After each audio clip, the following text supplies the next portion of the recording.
The Trecento was a period of vigorous activity in Italy in the arts, including painting, architecture, literature, and music. The music of the Trecento paralleled the achievements in the other arts in many ways, for example, in pioneering new forms of expression, especially in secular song in the vernacular language, Italian. In these regards, the music of the Trecento may seem more to be a Renaissance phenomenon. However, the predominant musical language was more closely related to that of the late Middle Ages, and musicologists generally classify the Trecento as the end of the medieval era. Trecento means 300 in Italian but is usually used to refer to the 1300s. However, the greatest flowering of music in the Trecento happened late in the century, and the period is usually extended to include music up to around 1420.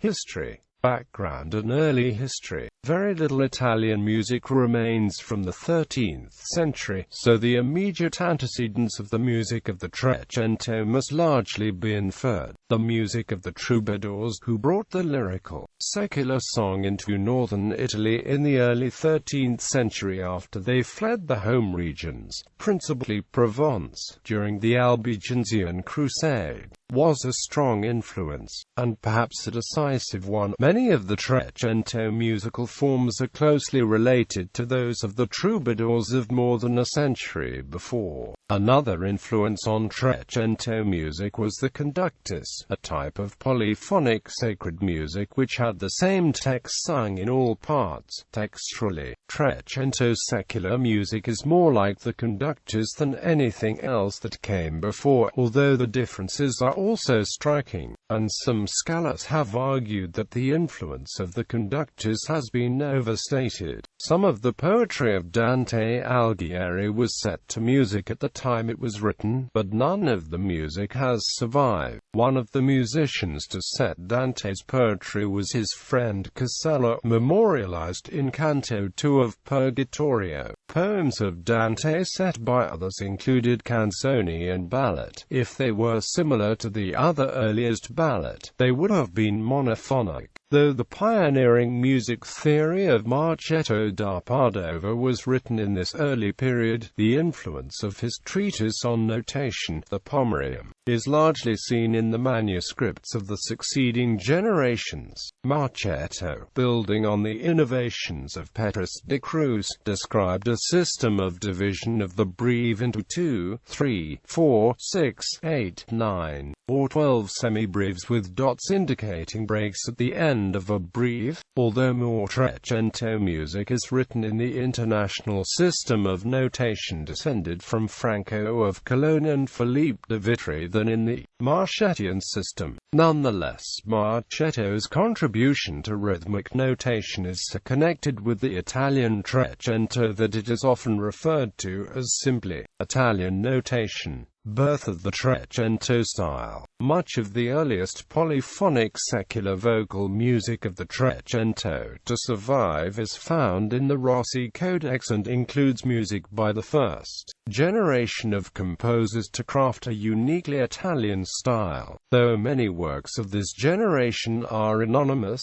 many works are attributed to one maestro Piero and Giovanni da Cascia. Other composers of the first generation include Vincenzo da Rimini and Jacopo da Bologna, though they may be somewhat later end of this generation. All of these composers were associated with aristocratic courts in the north of Italy, especially Milan and Verona. Some extremely obscure names survive in later sources, such as Bartolo da Firenze, who may have been the first Italian composer to write a polyphonic mass movement in Trecento style, a setting of the Credo. The two most common forms of early Trecento secular music were the two-voice madrigal and monophonic ballata. Some three-voice madrigals survive from the earlier periods, but the form most associated with three-voice writing was the era-Catcher, a canonic form with onomatopoeic exclamations and texts that make reference to hunting or feasting, while some of the music was still monophonic in the manner of the preceding century. Much was for two voices, and Jacopo da Bologna wrote a few madrigals for three voices. Jacopo wrote one motet which has survived Florentine music in the mid to late 14th century. The center of musical activity moved south in mid-century to Florence, which was the cultural center of the early Renaissance. Characteristic of the next generation of composers, most of them Florentine, was a preference for the ballata, a form which seems to have exploded into popularity around mid-century. Like the closely related French violin, the ballata has two sections and the form ABBAA. In the Decameron, Giovanni Boccaccio tells how in 1348, the year the Black Death ravaged Florence, members of a group of friends gathered to tell stories and sing ballad to instrumental accompaniment. While Boccaccio mentioned no composers by name, many of the Florentine musicians whose names have come down to us were in their early careers at this time. By far the most famous composer of the entire Trecento, Francesco Landini, is generally considered a member of this generation, even if there are evidences that he was already active during the precedent generation, and that was very close to Petrarch. Landini wrote 141 surviving ballad, but only 12 madrigals. His compositions appear in every corner of the Italian peninsula. Other composers of this group besides Landini included Gherardello da Firenze, Lorenzo da Firenze, and Donato da Cascia. Also by this generation of composers, the influence of French music was becoming apparent in the secular work of the native Italians. Greater independence of voices was characteristic of the music of this generation, and points of imitation are common. In addition, the uppermost voice is often highly ornamented. Landini's music was particularly admired for its lyricism and expressive intensity. His fame has endured for 600 years, and numerous modern recordings exist of his work.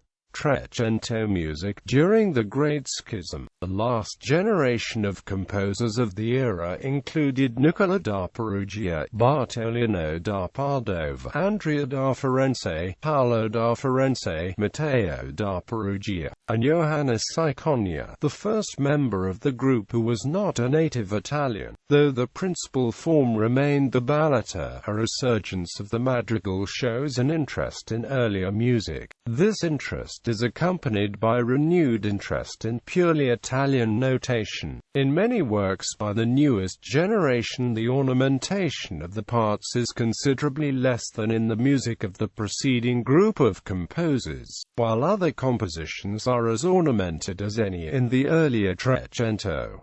Text painting is evident in some of the music. For example, some of the programmatic compositions include frank imitations of bird calls or various dramatic effects. Ciconia, as a Netherlander, was one of the first of the group which was to dominate European music for the next 200 years. Early in his life, he spent time in Italy learning the lyrical secular styles. Ciconia was also a composer of sacred music and represents a link with the Burgundian school, the first generation of Netherlanders which dominated the early and middle 15th century. Ciconia spent most of his Italian years in cities of northern Italy, particularly Padua, where he died in 1412. Another late 14th century composer, probably active in Rome, Abruzzo, and Teramo, was Antonio Zacchara da Teramo. While a chronology of his music is yet to be established, it seems that his earlier music, surviving in the Squarcialupi Codex, is related to the style of Landini and Jacopo da Bologna. His later music borrows from the style of the Avignon Centre des Arts Atelier, and indeed, He seems to have supported the anti-popes during the split of the papacy after the end of the century, going to Bologna around 1408. The late Trecento also saw the rising importance of sacred music, particularly polyphonic mass movements and Latin motets, though it was long thought that sacred music's role in the Trecento was small. Thanks to many new discoveries over the past 40 years, it now represents a significant percentage of the total output of the Trecento. Ciconia and Zaccara played dominant roles in mass composition, and the sacred music reached England, Spain, and Poland. The end of the period of the Schism also marked the end of the dominance of Florence over Italian music. While it always maintained an active musical life, it would be replaced by Venice, Rome, Ferrara and other cities in the coming centuries, and never again regained the preeminent position it attained in the 14th century. Instrumental music was widespread, but relatively few notated examples have survived. Indeed, while contemporary depictions of singers often show them performing from books or scrolls, paintings and miniatures of instrumentalists never show written music. The main keyboard collection is the Frenzied Codex. Other small sources of keyboard music appear in codices in Padua, Assisi, and in one section of the Reina Codex. The typical keyboard style of the time seems to have placed the tenor of a secular song or a melody from plain chant in equal tones in the bass, while a fast-moving line was written above it for the right hand. The surviving sources are likely among the few witnesses of a largely improvised tradition. Other instrumental traditions are hinted at by the monophonic, untexted dances in a manuscript now in London, and in imitations of instrumental style in sung madrigals and cacks such as da Poicel Sol. Instruments used during the Trecento included the viol, lute, psaltery, flute, and organetto. Trumpets, drums, and shurms were important military instruments. Overall musical characteristics of the era. Music of the Trecento retained some characteristics of the preceding age and began to foreshadow the Renaissance in others. Consonances were unison, fifth and octave, just as in the Ars Antiqua, and the interval of a third was usually treated as a dissonance, especially earlier in the period. Parallel motion in unison, fifths, octaves, thirds, and occasionally fourths was used in moderation. Composers used passing tones to avoid parallel intervals, creating brief, harsher dissonances, foreshadowing the style of counterpoint developed in the Renaissance. After 1350, there was increased use of triads in three-part writing, giving the music, to a modern ear, a tonal feeling. Accidentals occurred more frequently in music of the Trecento than in music of earlier eras. In particular, there was use of F-sharp, C-sharp, G-sharp, B-flat, and E-flat. One A-flat occurs in the works of Landini. The Landini cadence, or under-third cadence, is a cadence involving the melodic drop from the 7th to the 6th before going up again to the octave. It was named after Landini because of its frequent use in his music. It can be found in most of the music of the period, especially after him.